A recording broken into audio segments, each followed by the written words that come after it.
बिस्मिल्लाहिर्रहमानिर्रहीम। स्टूडेंट्स, आज हमारा टॉपिक है gas pressure in a container. इसको हम डिस्कस करते हैं। जैसे ही हम एक क्लोज कंटेनर, एक बंद बर्तन लेते हैं और इसके अंदर गैस को भर देते हैं, तो जब हम इसके मॉलिक्यूल्स को गौर से देखते हैं तो इसके पार्टिकल्स, इसके मॉलिक्यूल्स डिफरेंट डायरेक्शंस में मूव करते हैं, यानी कि ये रैंडम मोशन करते हैं। रैंडम मोशन के दौरान ये एक दूसरे के साथ भी स्ट्राइक करते हैं, कोलाइड करते हैं। इसके साथ साथ ये दीवारों के ऊपर भी प्रेशर डालते हैं और एक फोर्स एक्सर्ट करते हैं इसके ऊपर, जिसकी वजह से दीवारों पर भी एक प्रेशर पड़ता है। अगर हम इस प्रेशर को बढ़ाना चाहें तो हम एक जितनी गैस लेंगे और दो मुख्तलिफ साइज़ के कंटेनर लेंगे। तो ऐसा कंटेनर जिसका वॉल्यूम कम होगा उसमें गैस ज़्यादा प्रेशर डालेगी बनिस्बत बड़े कंटेनर के। इसी तरह अगर हम एक तरह के कंटेनर लेते हैं और एक कंटेनर में ज़्यादा मिकदार में गैस डालते हैं, तो वो कंटेनर जिसमें गैस ज़्यादा मिकदार में है ज़्यादा प्रेशर डालेगी। न्यूमेटिक्स की डेफिनेशन देखते हैं। Girls, the branch of science which deals with the study and applications of pressurized gas to produce mechanical motion is called pneumatics. इसको समझते हैं साइंस की वो ब्रांच जो कि प्रेशराइज्ड गैस, यानी कि ऐसी गैस जिसके ऊपर दबाव डाला गया हो, उसकी एप्लीकेशन और उसकी स्टडी, उसके मुतालिया से रिलेटेड हो।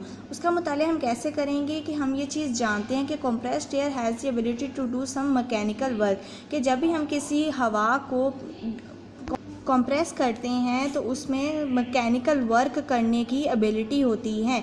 इसको हम जज करने के लिए एक एक्टिविटी देखते हैं कि हमारे पास एक प्लास्टिक सिरिंज है जिसकी नीडल हमने रिमूव कर दी हुई है। ये एक प्लास्टिक सिरिंज है और इसके पीछे एक प्लंजर लगा हुआ है। जैसे ही हम अपना थंब इसके माउथ के ऊपर रखते हैं और पीछे से प्लंजर के ऊपर दबाव डालते हैं, प्रेशर डालते हैं, तो ये एक ख़ास डिस्टेंस कवर करने के बाद मज़ीद अंदर नहीं जाता। लेकिन जैसे ही हम इस प्लंजर को छोड़ते हैं तो ये मूव आउट होता है।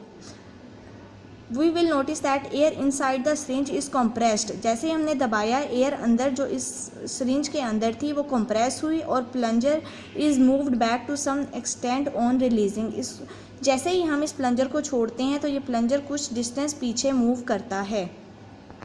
इसका रिज़ल्ट ये है कि compressed air has the ability to some mechanical work. जैसे ही हमने इस एयर को कंप्रेस किया, इसने वर्क किया और इस प्लंजर को पीछे की तरफ मूव किया। Girls, here are some applications of compressed air. First point is automobile tires. You can see here, आपको एक टायर दिखाया गया है और उसके अंदर हवा भरी जा रही है। Automobile tyres are inflated with compressed air. इनके अंदर कंप्रेस्ड एयर डाली जाती है for smooth running of vehicles. Second, आप इस पिक्चर में देख सकते हैं ऑटोमेटिक ये एक स्प्रे गन है, ठीक है। इसमें भी कंप्रेस्ड एयर डाली जाती है और पेंट किया जाता है। Third point is air powered motors. You can see here आप एयर पावर्ड मोटर।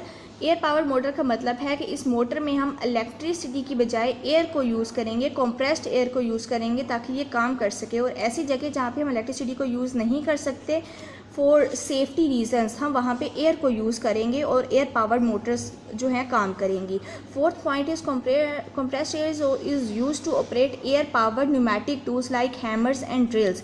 आप इस पिक्चर में देख सकते हैं, ये एक न्यूमेटिक हैमर आपको दिखाया गया है जो कि कंप्रेस्ड एयर से वर्क करता है।